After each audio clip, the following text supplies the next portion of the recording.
সালামু আলাইকুম। আজকে আমাদের টপিকস এমেরাল্ড ওয়েল। আমরা একটা নিউজ দেখব। Interesting news. রাইস ব্র্যান তেল, রাইস ব্র্যান ওয়েল বিদেশে রপ্তানি করার সুযোগ বাণিজ্য মন্ত্রণালয় দিচ্ছে। আগে নিউজটা দেখে আসেন। হচ্ছে আমাদের সেই এমেরাল্ড ওয়েল কোম্পানি। এরা কি বানায়? এরা রাইস ব্র্যান তেল বানায়, রাইস ব্র্যান অয়েল বানায়। আচ্ছা, আমরা নিউজটা দেখি। আসলাম মিনিস্ট্রি অফ কমার্স, বাণিজ্য মন্ত্রণালয়ের ওয়েবসাইট। এই যে নোটিশ বোর্ডে নতুন রাইস ব্র্যান তেল রপ্তানির অনুমতি প্রদান সংক্রান্ত। আমরা রাইস ব্র্যান তেল সাধারণত খাই না। আমরা খাই সয়াবিন তেল, সরিষার তেল। বড় লোকেরা olive oil, extra virgin olive oil, no problem. Rice bran তেল আমরা খাই না, তো আমাদের প্রোডাকশন বেশি হয়ে যাচ্ছে। আমাদের এই এমেরাল্ড অয়েল কোম্পানি তেল বানাচ্ছে, বিক্রি হচ্ছে না, বা অন্যান্য যে কোনো কারণেই হোক এখন বন্ধ। এখন নতুন চাহিদা তৈরি হবে, ডিমান্ড তৈরি হবে, কারণ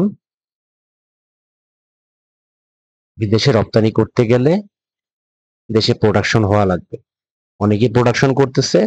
আমাদের এই এখন বন্ধ company emerald oil industries limited যখন দেখবে তার সামনে এই অপরচুনিটি আসছে, তখন তাকে প্রোডাকশন শুরু করতে হবে।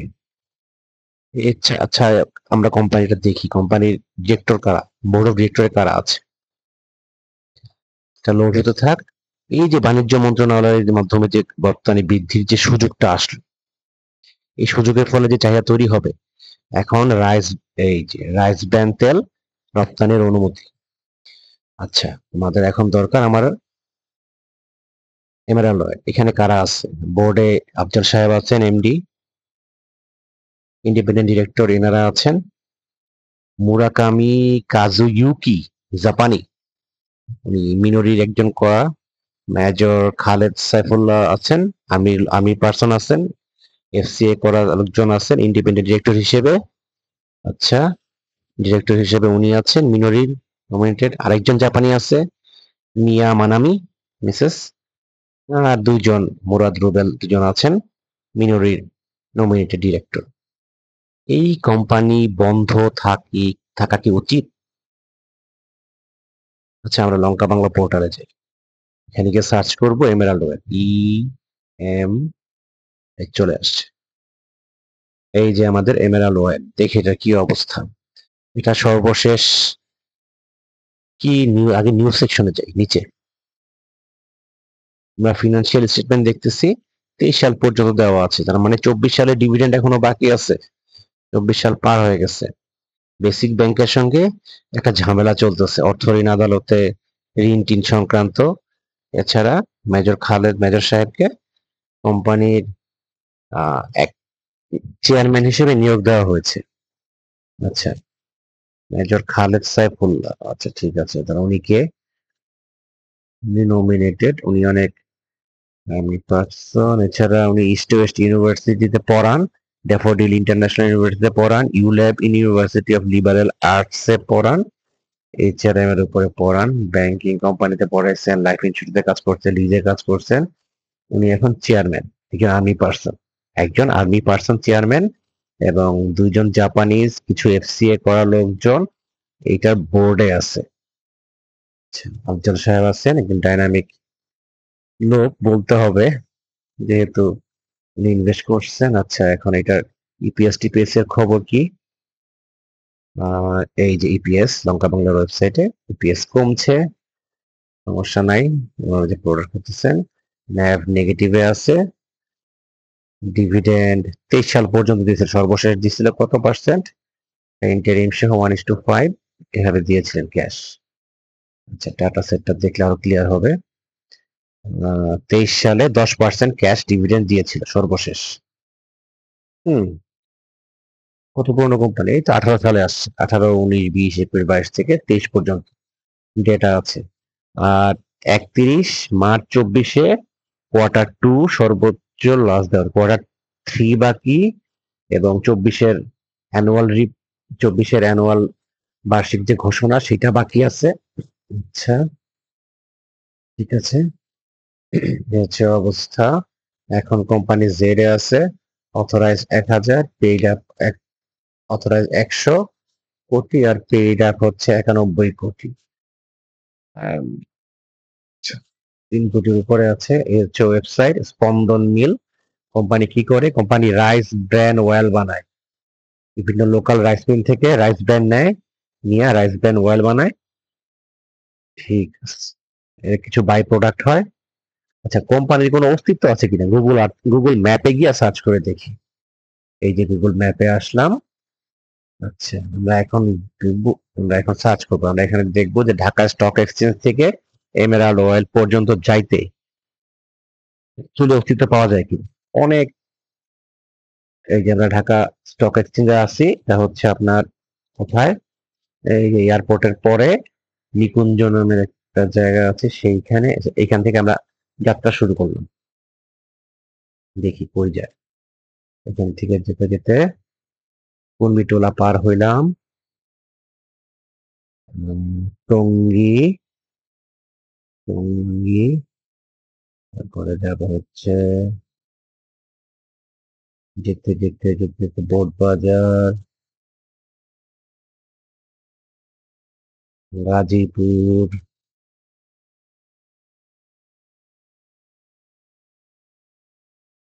এতো করি, দ্রুত আগাতে পারবো। এমেরাল্ড ওয়েলের কোনো অস্তিত্ব আছে কিনা কোম্পানি। রাজেন্দ্রপুর চৌরাস্তা পার হলাম, একটু ট্রেনে যাই, মাওনা স্টোর, ভালুকা, হুদুর দেখা যায়, আছে কোম্পানির অস্তিত্ব আছে। ত্রিশাল, ময়মনসিংহে ঢুকলাম, ময়মনসিংহ পার হইলাম। এখন আমরা যাচ্ছি কই? ফুলপুর, ময়মনসিংহের আমরা শেরপুরে আসলাম। তাহলে এটা হচ্ছে আমাদের এমেরাল্ড অয়েল কোম্পানি, এইখানে আছে। দেখি আর একটু সার্চ মার্চ করে কি দেখা যায়। স্পন্দন অয়েল মিল দেখা যাচ্ছে এখানে, এই কোম্পানির অস্তিত্ব আছে। একটু জুম করি। মিনরি বাংলাদেশ, এই যে এনারা এটা কিনছে। মিনরি বাংলাদেশ থেকে আমরা দেখলাম যে ডিরেক্টর কয়েকজন দিচ্ছে। তাহলে মিনরি আর স্পন্দন পাশাপাশি। এই যে মিনরির ছবি দেখা যাচ্ছে, স্পন্দনের ছবিও দেখা যাচ্ছে। এই যে ওয়েবসাইটে তারা বলতেছে স্পন্দন অয়েল, বেশিরভাগ স্পন্দন অয়েল। স্পন্দন অয়েলই হচ্ছে এমেরাল্ড অয়েল। এমেরাল্ড অয়েলের যে প্রোডাক্ট সেগুলো স্পন্দন অয়েল নামে ওনারা সেল করে। এই যে হোমে যাই, হোমে গেলে আমরা দেখতে পাবো এখানে। আচ্ছা, ম্যাপটা শেষ করে আসি। তাহলে এই হচ্ছে অবস্থা, তার মানে কোম্পানির অস্তিত্ব আছে। এই এই হচ্ছে আমাদের প্রোডাক্ট, না? বাহ, চমৎকার। এই যে ব্র্যান্ড অয়েল আমরা খাই না, আসলে আমরা খাই না। এটা খুব স্বাস্থ্যকর তেল, কিন্তু আমরা খাই না, আমি নিজেও খাই না। যাই হোক, কিন্তু এটা বিদেশে অনেক চাহিদা আছে এখন। বিদেশে রপ্তানি করা শুরু হয়েছে। এই যে রাইস ব্র্যান্ড তেল বিদেশে পাঠায় দিবে। এই তেল যেহেতু আমরা খাই না, এই তেল বিদেশে দিবে পাঠায়। পাঠানো যখন শুরু হয়েছে, তাহলে ডিমান্ড তৈরি হবে, কোম্পানি খুলতে বাধ্য খুব শিগগিরই, এবং তাদের কার্যক্রম শুরু করা উচিত। আচ্ছা, কোম্পানির ছবি আমরা দেখতে যাচ্ছিলাম, দেখি পাওয়া যায়। হুম, এই যে এখানে এটা একটু লেয়ারটা চেঞ্জ করে দিই, চেঞ্জ করলে বোঝা যাবে আসলে কি অবস্থা। এই যে এখান দিয়ে ঢুকে এইখানে, এই, তাই না? হ্যাঁ, এটা এমআরআই ললিত। হ্যাঁ, এই যে দেখা যাচ্ছে কোম্পানির অস্তিত্ব আছে, মিনরি বাংলাদেশ, এই যে স্পন্দন oil, এইখানে হচ্ছে ওদের কোম্পানি। ঢুকি তো এখানে ক্লিক করে, ছবিতে ক্লিক করে দেখি কি অবস্থা। এই যে oil, এই যে ছবি। তার মানে কোম্পানির অস্তিত্ব ভালোভাবেই আছে। আচ্ছা, ছবিতে ক্লিক করে দেখি এমেরাল্ড অয়েল ইন্ডাস্ট্রি, এখানে কি দেখা যায়। জেনারেল অয়েল ইন্ডাস্ট্রি ফটো আসলো, দেখি ফটোতে ক্লিক করি, সি ফটো কি আসে। এই যে কোম্পানি আমাদের এমেরাল্ড অয়েল কোম্পানি। একটু আশেপাশে ঘুরে ঘুরে দেখি, সার্চ করে দিতে পারবো না। এটা এটা এটা এইটা হচ্ছে আমার এমেরাল্ড অয়েল কোম্পানি আছে। ঠিক আছে, পর এই যে এমেরাল্ড অয়েল ফ্যাক্টরি। আচ্ছা, ঠিক আছে, ঠিক আছে। এই যে সম্ভবত কোন কোম্পানি এমেরাল্ড অয়েল, নাম কে এম সজীব, এটা আপলোড করেছে। মানে কোম্পানি আছে, ভালোভাবেই আছে। ওকে, যে জমি আছে এটা ভ্যালুয়েশন করলে তো এই যে ন্যাপ ট্যাপ যা আছে, এই ন্যাভের যে নেগেটিভ আছে এই জমির ভ্যালুয়েশন করলেই তো অনেকখানি হয়ে যাবে। আচ্ছা, তাহলে আমি আশ্বস্ত হতে পারছি যে কোম্পানিটা আছে, রানিং আছে। এই যে অনেকগুলো ভালো ভালো ইয়ে আছে। আচ্ছা, ঠিক আছে। কোম্পানি ফিনান্সিয়াল রিপোর্ট, ওই যে 23 সালে সর্বশেষ দিচ্ছে, আর কোয়ার্টারলি সর্বশেষ দিচ্ছে হচ্ছে ডিসেম্বর কোয়ার্টার পর্যন্ত 23-এর। তাহলে 24-এর মার্চের কোয়ার্টার বাকি আছে, আর 24-এর জুনের, মানে 24-এর পুরো বছরের রিপোর্ট তাদেরকে দিতে হবে। দেওয়ার পর যদি আশা করি চালু হয়, তাহলে এই কোম্পানি, আশা করি আমরা একটা ভালো কিছু দেখ। হিস্টোরিক্যাল চার্টটা একটু দেখে নিই। এই যে সর্বোচ্চ 178 টাকা পর্যন্ত ছিল 2023 সালে। এখন নামতে নামতে এটা এখন কত দামে আছে? 16 টাকা, 17 টাকা, 17 টাকার দিকে আছে। একদম লোয়েস্ট প্রাইস, একদম লোয়েস্ট প্রাইস। আচ্ছা, এই হচ্ছে অবস্থা। আমরা দেখলাম মোটামুটি অবস্থা, এই কোম্পানি দেখলাম। আশা করি কোম্পানি এটা একটু চালু হবে, যেহেতু সামনে একটা পজিটিভ নিউজ আসতেছে। আচ্ছা, ঠিক আছে। মানে এই রাইস ব্র্যান্ড তেল বিদেশে রপ্তানির সুযোগ বনাম এমেরাল্ড অয়েল, জাপানি ডিরেক্টররাও আছে। কিছু একটা হতে পারে, কিছু একটা হতে চলেছে, আশাবাদী। All the best, Allah Hafiz.